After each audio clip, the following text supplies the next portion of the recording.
আর ঢেউসাগরে আসলেই তোমরা সুন্দর একটা অপরূপ লাইটিং এর কাজে লেখা আছে Dheusagar. Hello everyone, welcome to my YouTube channel. তোমরা সকলে কেমন আছো? আমি তোমাদের ঝর্ণা চলে এসেছি আর একটা ব্লগ ভিডিও নিয়ে। সো গাইস, আজ আমরা যাচ্ছি কোথায়? দীঘা। আজ আমরা যাচ্ছি দীঘা। সো আমরা সবাই রেডি হয়ে নিয়েছি, দেখো আমাদের লাগেজ গোছানো হয়ে গেছে। আমরা এবার বাসের জন্য বেরোবো, বাসে উঠে দেখাচ্ছে, চলো। সো গাইস, আমরা বাসের কাছে পৌঁছে গেছি। ওই দেখো আমাদের বাস, একবার দেখিয়ে দাও ক্যামেরাটায়।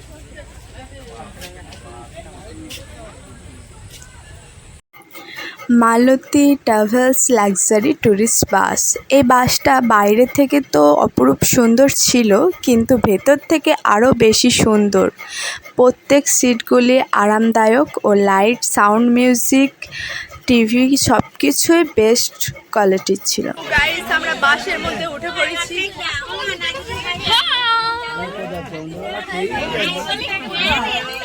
হাই করে দাও আরো। আমাদের বাসে অলরেডি সব যাত্রী বসে পড়েছে। আমরা এখন যাচ্ছি আবারও দীঘা। আমরাই বেশি এক্সাইটেড, মিস করে গেলি। কেউ এক্সাইটেড নেই, আমরা ভীষণ এক্সাইটেড। বাস স্টার্ট হয়ে গেছে।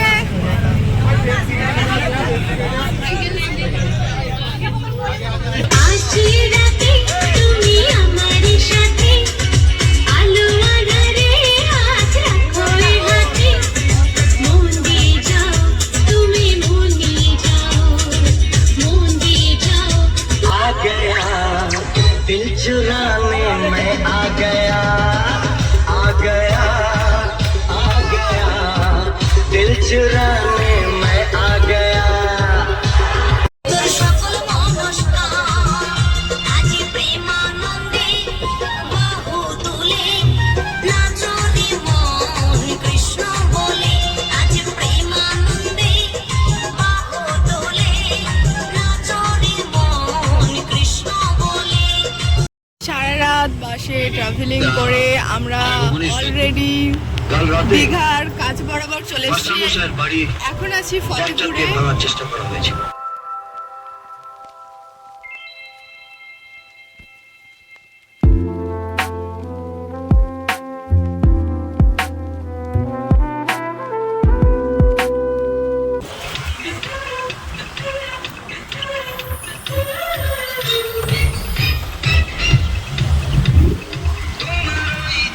কি আনন্দ, কি আনন্দ, কি আনন্দ। গাইস, আমার খুব শরীর খারাপ লাগছে, প্লাস ঘুমো পাচ্ছে, টায়ার্ড হয়ে গেছি, আর ভালো লাগছে না। ভাবছি গঙ্গা চান করতে এসেছি গাইস। গঙ্গা চান করতে এসছেন? এখানে ভাদুর কি অবস্থা? ঘুম কেমন হলো রাতে? বেকার। আমরা দীঘায় একদম পৌঁছে গেছি, আর আমাদের হোটেলটা তোমাদের দেখিয়ে দিই একবার, চলো। এই যে আমাদের হোটেল, তাজ হোটেল। আমাদের আগে থেকে রুম বুক করা ছিল একদম। চলো একদম, চলো চলো। এই যে আমাদের সৌরভ দা, ও হবে না, ও ঘুম পাচ্ছে। রাই, কেমন ঘুমালি? বয়ে নিয়ে যাওয়া হচ্ছে হোটেলের মধ্যে। থাক থাক, বুঝতে পেরেছি, খুন্তি আছে। চলো চলো, কেরোসিন তেল।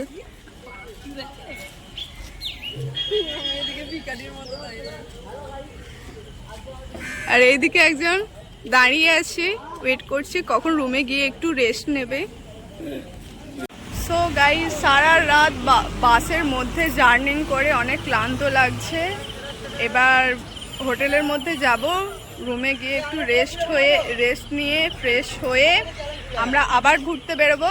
তো একটু ফ্রেশ হয়ে আবার আসছি।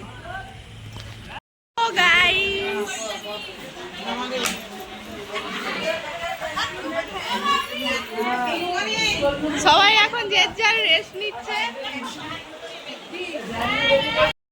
ও রুমে চলে আসছি। বাজেটের মধ্যে একটা রুম নেওয়া হয়েছে গাইস, তেমন একটা স্পেশাল নয়।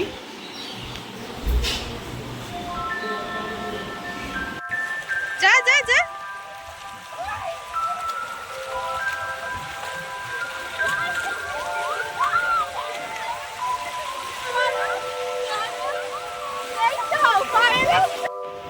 আজ আমার বোন ব্লগ করবে বল।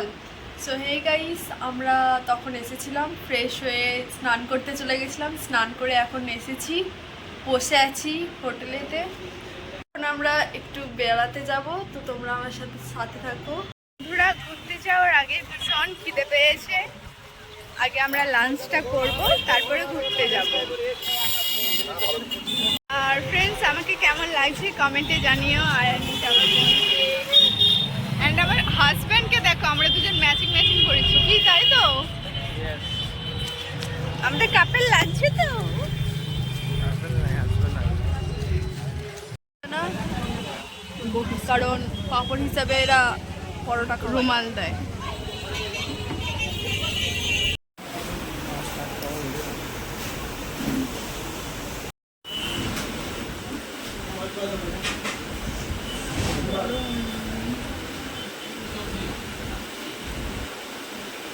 আমাদের খাওয়া দাওয়া কমপ্লিট। আমরা আবারও যাব সমুদ্র সৈকতে ঘুরতে, তো তোমাদেরও নিয়ে যাব, চলো। আর বন্ধুরা, এখানে অনেক টুরিস্টদের ভিড় দেখতে পাচ্ছ তোমরা।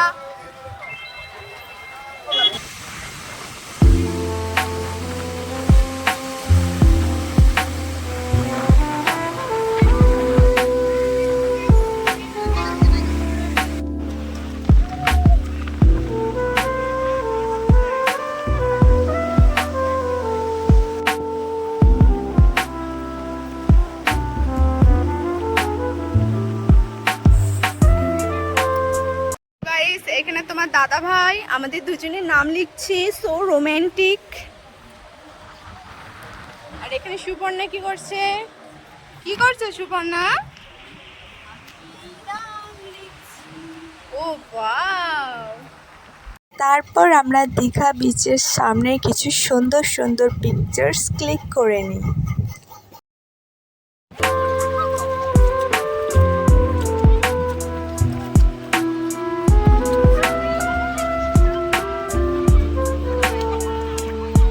বন্ধুরা, সমুদ্র সৈকতে ঘুরতে ঘুরতে আমাদের সন্ধ্যা হয়ে গেছে। এবার আমরা যাব ঢেউ সাগরে ঘুরতে।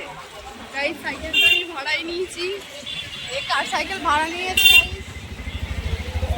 দেখা যাচ্ছে ঢেউ সাগর, আর আমরা এখান থেকে টিকিট কেটে নেব। প্রতি টিকিটে 20 টাকা। কি যাবি তো ঢেউ সাগরই ঘুরতে? চলো।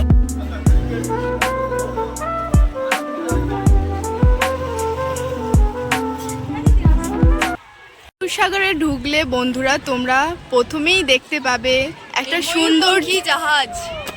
একদম খুবই সুন্দর।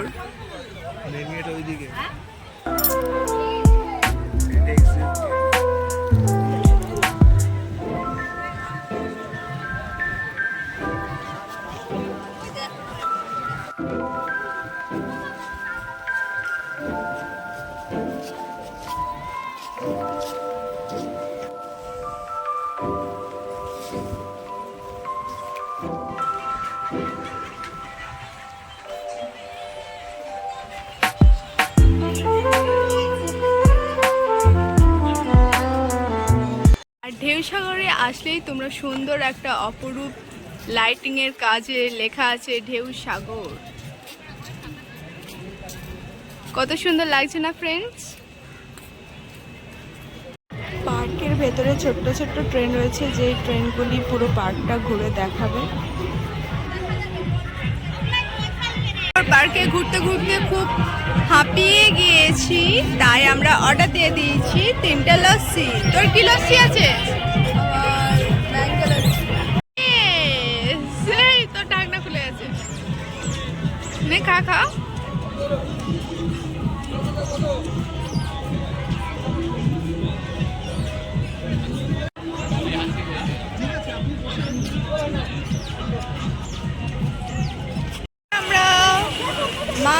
ভাজা খেতে খেতে সমুদ্র দেখব এবং বসে থাকবো।